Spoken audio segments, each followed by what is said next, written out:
मारपीट वाले मंत्री प्रेमचंद अग्रवाल एक बार फिर चर्चा में हैं और ये चर्चा भी मारपीट को लेकर ही हुई है। हालांकि इस बार मारपीट वाला कनेक्शन प्रेमचंद अग्रवाल से नहीं जुड़ा है, लेकिन धामी कैबिनेट के एक दूसरे मंत्री से जुड़ा है, जो है गणेश जोशी।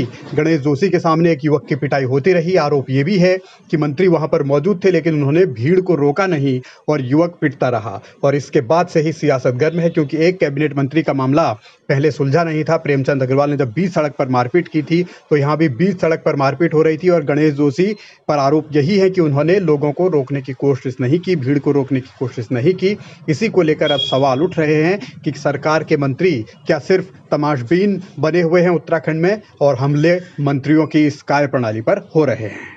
प्रेमचंद अग्रवाल का मामला अभी ठंडा भी नहीं पड़ा था, जो उन्होंने सरेआम एक युवक की पिटाई कर करके उसको अधमरा कर दिया था कि गणेश जोशी, जो कि फिर काबीना मंत्री हैं उत्तराखंड के, उनके कृत्य ने उत्तराखंड को शर्मसार कर दिया। उत्तराखंड धन्य हो गया ऐसे मंत्रियों को पाकर। एक ने सरेआम पिटाई करी और एक सरेआम एक युवा को 15 लोगों से पिटते हुए देखता रहा।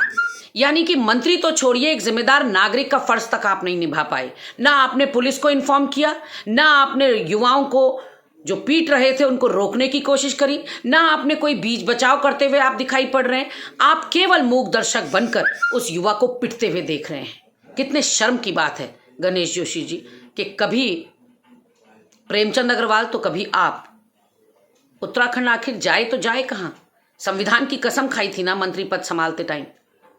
आपने कहा था ना कि आप जनता की सेवा करेंगे, आप जनता के सेवक हैं। तो जनता तो आपकी आंखों के सामने पिट रही है। सेवा किसकी कर रहे हैं? आला अधिकारियों की या नेताओं की?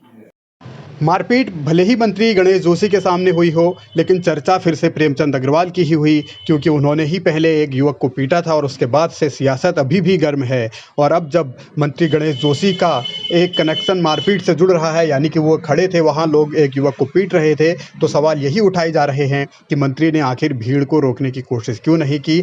और इस पूरे मसले पर अब सियासत इस तरीके से चल रही है कि सरकार पर सवाल उठाए जा रहे हैं। हालांकि जिस युवक को पीटा गया उस पर आरोप यह है कि उसने कई दुकानों से पहले सामान उठाया, सामान चुराया और फिर वो भागने लगा, और फिर वहां बाहर भी उसने हुड़दंग किया था, जिसके बाद भीड़ ने पकड़कर उसकी पिटाई की।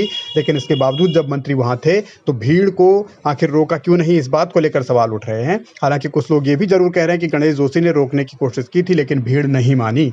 तो सवाल इस बात को लेकर है कि किस तरीके से उत्तराखंड में एक के बाद एक ये पिटाई वाले मामले आ रहे हैं, और कैबिनेट मंत्री उसमें जिस तरीके से उनका नाम लिया जा रहा है, तो ये एक बहुत गंभीर मसला है। और चर्चा प्रेमचंद अग्रवाल को लेकर बार बार होती है, क्योंकि उनकी जो मारपीट बीच सड़क पर उन्होंने की थी उस पर अभी कोई एक्शन हुआ नहीं है। मामला पुलिस की फाइलों में है, और इसीलिए अब सवाल प्रेमचंद अग्रवाल के साथ साथ गणेश जोशी को लेकर भी उठने लगे हैं।